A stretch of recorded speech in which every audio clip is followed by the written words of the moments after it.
Sometimes life feels like it's leading you straight into a dream, the one you've carried with you since childhood. I had that kind of dream. A family business, a bakery, a place that smelled like fresh bread, cinnamon, and a hint of rosemary. It all started with our parents. Years ago, they opened this little bakery in our town, a place people didn't just visit for pastries, but for warmth, for that feeling of home. Since I was a kid, I was part of that world.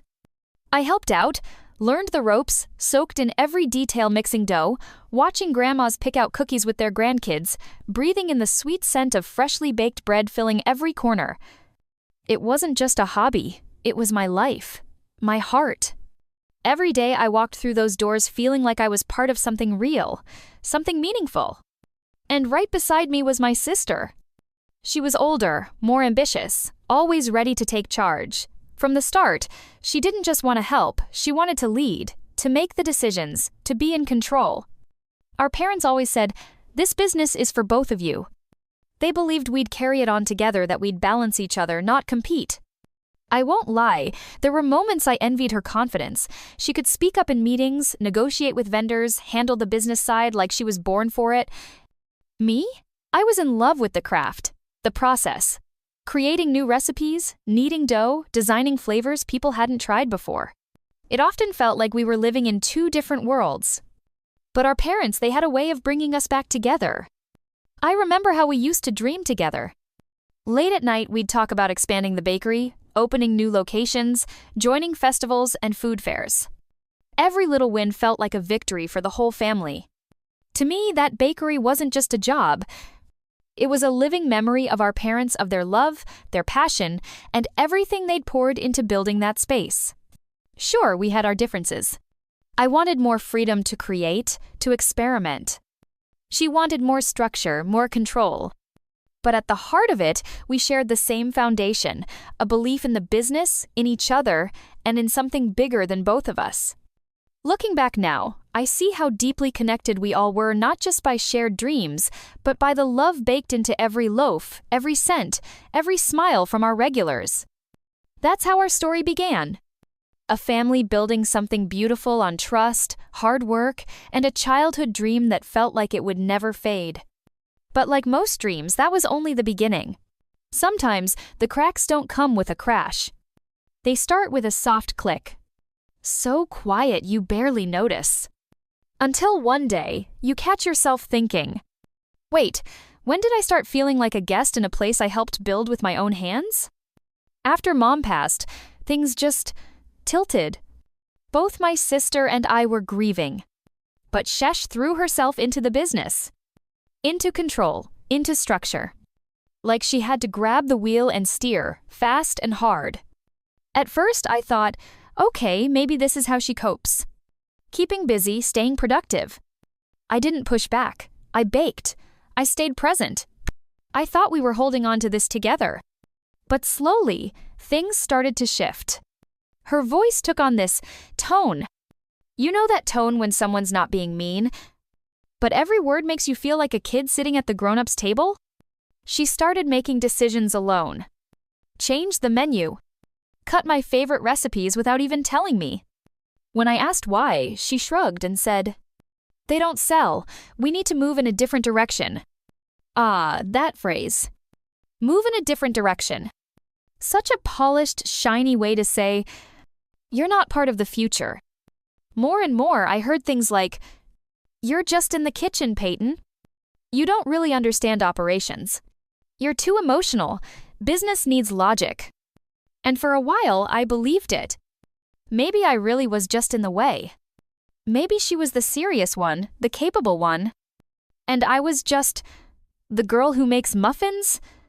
But then I started noticing this wasn't about stepping up. It was about pushing out. Gently, strategically, like I wouldn't even notice. You know those corporate phrases? The ones that sound professional but actually say nothing real? Like, "We've restructured the operational flow." Translation, "You're no longer needed in the kitchen." "We're repositioning the brand." Translation, "Your part in this isn't relevant anymore." It's not about who started things, it's about who can take us to the next level. Translation, "Thanks for playing, now please leave." And the more I heard that, the more I wanted to scream. Wait a second, I'm not just in the kitchen. This isn't just some job. This is my home. My life. I poured myself into every loaf of bread, every sheet of cookies, every scent that reminded us of Mom. But at that point, screaming felt useless. It felt like I was background noise. Like everything I had done for years was now just a nice hobby. And inside, there was this growing emptiness. The kind you feel when you're still standing in the same place, but the ground beneath you doesn't feel like yours anymore. And the worst part? It didn't start with a fight. There was no yelling, no confrontation. Just silence. Polite phrases. That professional way of saying, "Thanks for everything, we've got it from here." And that was the first crack. Thin, almost invisible, but deep enough to shake everything I believed in. You know what they say, the real hits in life always come when you least expect them. But I'll tell you this, sometimes they show up with a cup of coffee, a fake smile, and the words, "Can you close the door? We need to talk." It was just a regular morning. I'd come in early, hands covered in flour, ovens heating up, the air filled with the smell of cinnamon and vanilla. I was prepping the first batch of almond croissants when the manager walked in and said, "Your sister wants to see you in the office." I didn't think much of it. Maybe something about the schedule? Or an order mix-up. But the moment I stepped into that office, I knew something was off. My sister was sitting at the desk. Straight posture, hands folded. Next to her, a woman I didn't recognize. On the table, a thin folder. And on her face, that polite plastic smile. You know, the one people wear when they're about to say something awful but want it to sound professional. She started with, "Thanks for coming in, Peyton." I sat down. She took a breath and said, "I've thought long and hard about this. And I've come to the conclusion that the business needs to move forward. Professionally, efficiently, without emotion." Then she dropped it. "We've decided to let you go. Officially. Today is your last day with the company." Silence. I just sat there. Mouth open. Heart frozen. I didn't even understand at first. I asked, "Wait, you're firing me?" She nodded.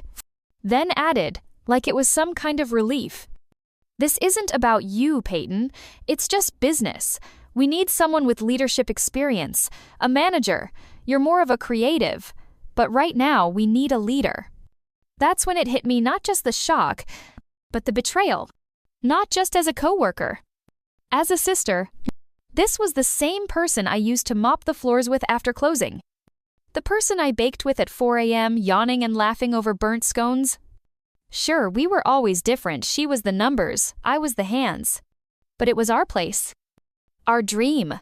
And now she was looking at me like I was some outdated piece of equipment that no longer fit the company's growth strategy. Oh, and that woman beside her? Turns out, she was a lawyer. She slid a paper across the table and said, "Just sign here. We've arranged compensation. Everything is legal." Compensation? For what? For being erased? Because that's what it felt like. Not a firing, a deletion. Like everything I'd put into this place. All the early mornings, the double shifts, the weekends I gave up, meant nothing. And the worst part? She didn't even seem to realize what she was doing. To her, this was a calculated move. Smart. Logical. Clean. "You're in the way." That's what she actually said. In the way. Like I was an old mixer that made too much noise and didn't match the new kitchen aesthetic. I left the office without a word. Hands shaking. Legs numb. Walked past the ovens, past the counters, past the employees, who looked away because they already knew. And in my head, just one thought kept looping. She erased me, like a line in a spreadsheet. I got in my car. Didn't cry. Didn't scream. I just felt nothing. Like someone had pulled the plug. And everything inside me went dark. Not from sadness. From betrayal. And just like that, the chapter closed. No warning, no explanation. Just, "You're fired." After that day, Everything went quiet. And I don't mean peaceful quiet. I mean the kind of silence that hums in your ears like you're underwater, floating in nothing. I stopped setting alarms. Stopped baking. Stopped doing anything that made me feel like me.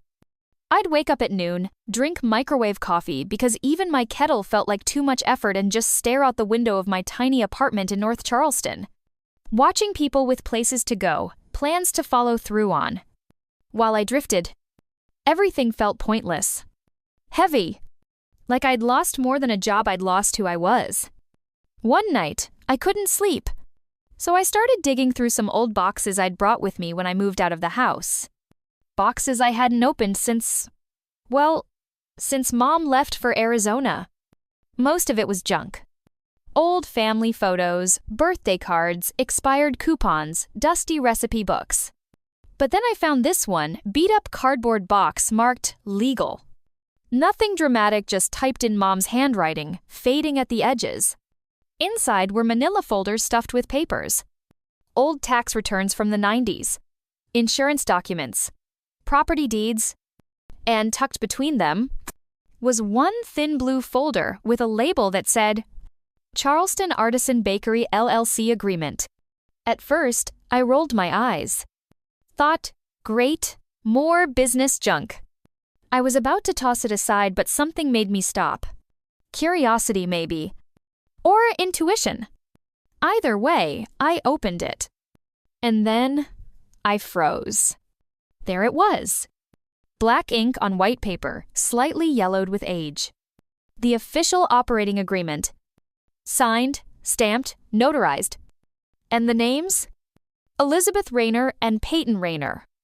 Each listed as 50% owners. 50. I read that line at least 10 times. My name wasn't there as an employee. Not as a silent partner. As an equal. The date? 2007. Right after I finished college.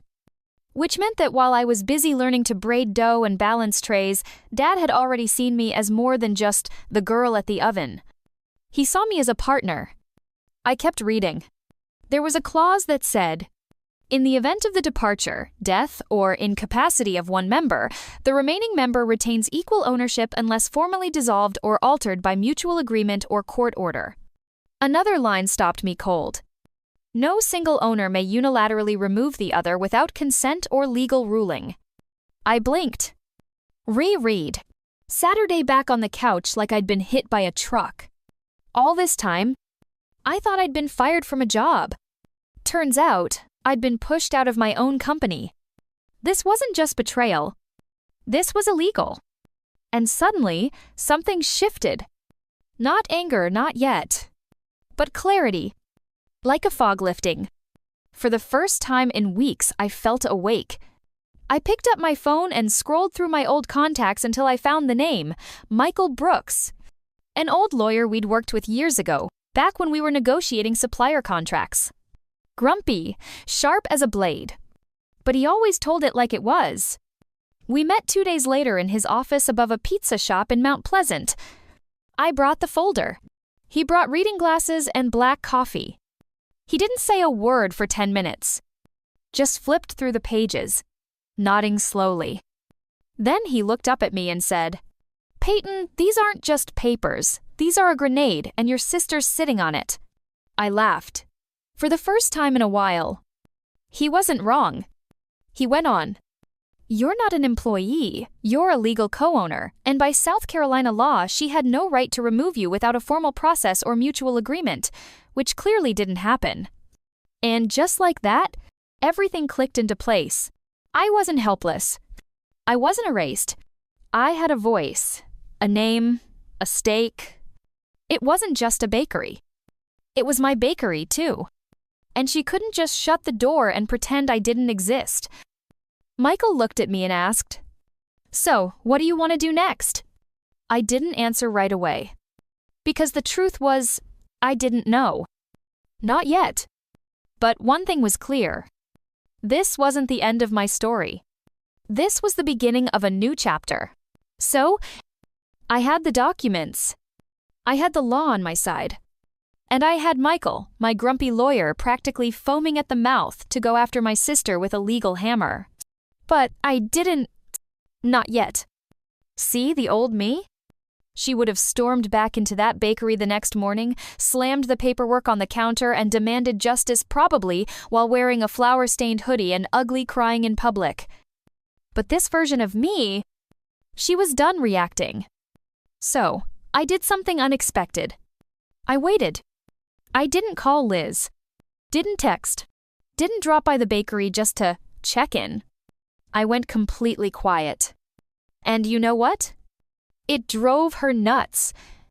I could tell because, within a week, I started getting the classic breadcrumb texts. Hey, just checking in. Hope you're doing okay. Would love to talk sometime soon. Lots of updates. Right. Lots of updates. Translation: things are going off the rails and I have no idea where you are or what you're planning. Perfect. While she was busy wondering what I'd do next, I was doing exactly what she never gave me credit for. I was thinking, planning, watching. I started going through financial reports, the ones I still had access to, thanks to being a legal co-owner. And wow, the mess. Turns out, in her big push for professionalism, Liz had hired a manager straight out of business school who understood spreadsheets better than sourdough. The new team was making choices like switching from local suppliers to cheaper bulk distributors, killing both quality and the relationships we'd spent years building. Reviews were slipping. Staff turnover was up. Customers, our loyal decades-old customers, were quietly disappearing. And there I was, sitting on my couch, sipping coffee, taking notes like some kind of quiet villain in a daytime soap. Okay, maybe not a villain. But I won't lie, watching her flail a little, it didn't feel terrible. Because for the first time in a long time, I had leverage. And I was learning more from the sidelines than I ever did in that kitchen. I spent hours reading about LLC law, partnership agreements, even leadership psychology. Yes, I became that person with 5 browser tabs open on conflict resolution and silent takeovers. And the more I learned, the calmer I got. I started building a plan. Not just a comeback, but a blueprint. A vision for the bakery that honored what it used to be and what it could still become. Because this wasn't just about getting back in. It was about getting back in smarter. On my terms, Liz still thought she'd won. She thought I'd taken the hit, crawled away, and accepted my fate like a good little sous chef. What she didn't know was, I was just warming up. It was a Tuesday. The kind of gray, boring Tuesday no one remembers. Except Liz. Because that's the day I made my move. No fireworks, no drama. Just a letter. Delivered by Michael, my wonderfully cranky lawyer, right to her office. Folded neatly, legally sound, emotionally devastating. It was a formal notice of ownership rights. A reminder in black and white that I wasn't just some ex-employee who used to bake cinnamon rolls. I was a 50% owner. Equal, legal, binding. And everything she'd done, firing me, restructuring without a vote, changing the product line, it was all done without the one thing she needed most. My signature. That same afternoon, Michael requested an emergency meeting with the board of investors and key staff. Liz tried to stall, of course. Tried to spin it like, oh, there must be some misunderstanding. But the moment she walked into that room and saw me sitting at the end of the table, calm and composed, she knew. This wasn't a misunderstanding. This was a mirror. And I was holding it up for everyone to see. She sat down slowly, holding that forced little smile she always wore when things weren't going her way. Michael stood and walked them through everything, the documents, the timeline, the violations. Not emotional, not dramatic, just facts. And then, my favorite part, he passed around the original LLC agreement. Dad's signature, my name, her name, 50-50. Not optional, not debatable, just real. You could hear the silence hit the room like a slap. One of the investors, someone who'd been throwing money at Liz's modernization plan, leaned forward and said, "Is this legit?" Michael nodded.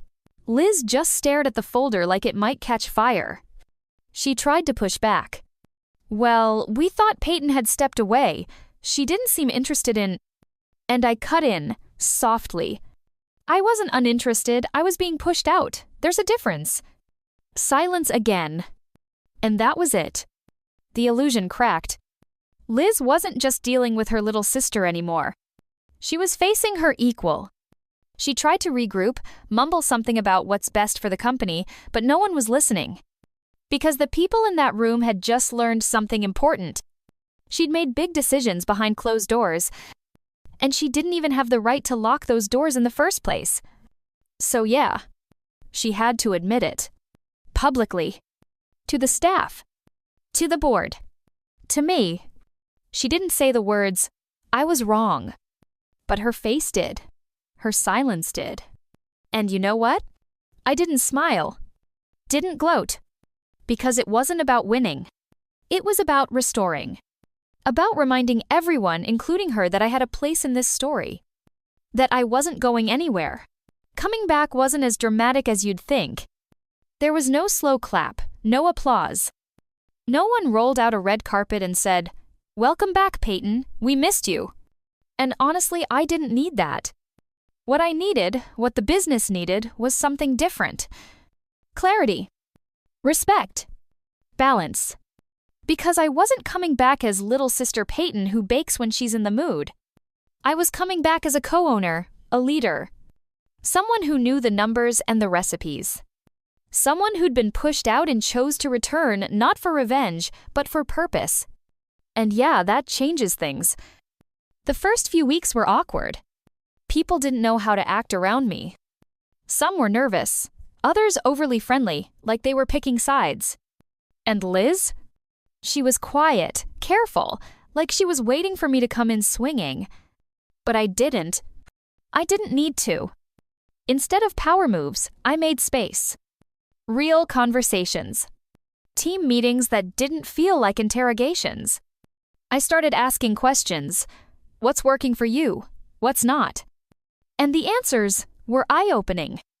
Turns out, a lot of people had been walking on eggshells, not just me.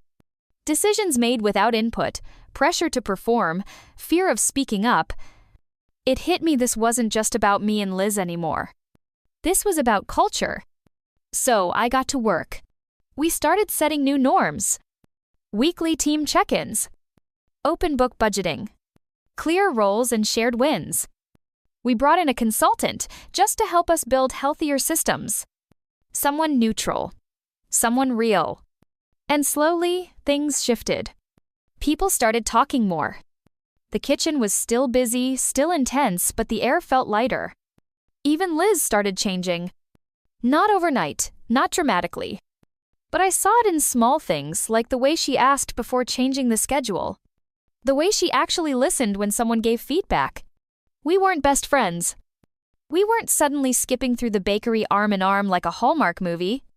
But we were learning. How to disagree without war. How to co-lead without stepping on each other's throats. And let me tell you, that's way harder than just being in charge. One day, after a long staff meeting, Liz pulled me aside. She looked tired, honest, and said, "I didn't think you'd come back like this." I just smiled. Me neither. Because the truth is, I didn't come back to win. I came back to build. Not just bread, not just numbers, but trust. A legacy that actually honors what Mom and Dad wanted when they started this place. They didn't dream of us fighting over control. They dreamed of us creating something together. So yeah, I came back. But not the same. Not softer. Not harder. Just clearer. And for the first time in a long time, this bakery? It finally feels like ours again. You know, if someone had told me 2 years ago that I'd have to get fired to truly understand who I am, I probably would have laughed. Or cried. Probably both. But now, looking back, that moment, the betrayal, the silence, the old legal papers, buried in a box, all of it led me here. To a version of myself I didn't even know I could become. I used to think being part of a family business meant always being agreeable. Like your value came from how easy you were to work with, how little noise you made, how well you fit in. But that's not respect, that's survival. And survival doesn't build legacies. Boundaries do. Clarity does. And knowing your rights, that changes everything. You can't fully show up in a space if you believe you don't belong there. And I spent too many years thinking I was just helping out, not realizing I was co-building something valuable. I had to learn, sometimes painfully, that trust isn't just about giving. It's about asking. Is this relationship built on mutual understanding or silent expectations? And yeah, I'll say it with love and a little eye roll. Family business? More like an emotional CrossFit. You think it's going to be warm muffins and hugs? But no, it's budget meetings, passive-aggressive emails, and childhood trauma in an apron. But still, it taught me things no MBA ever could. It taught me how to hold my ground, how to speak truth without burning the house down, how to rebuild a bridge you didn't break but still choose to walk across anyway. And if you're watching this and thinking, wow, my family's kind of a mess too, I see you. If you've ever been told you were too soft, too nice, too emotional for leadership, you're not. You're just wired differently, and that's not a flaw, that's your edge. Because kindness with a spine? That's power. Here's the biggest thing I've learned. Sometimes to get your dignity back, you have to lose your comfort first. You have to sit in the quiet, feel the anger, sort through the messy papers of your life, both literal and emotional. And then, when you're ready, you rise. Not with revenge, but with clarity and choice. So yeah, this story had pain, but it also had growth. It had sharp edges, but it gave me shape. And if I could go back and change it all, I wouldn't, because now I know who I am. And no one gets to take that from me again. Thanks for listening. And hey, if you're standing at your own crossroads right now, keep going. The road to respect might be uphill, but it's so worth the climb.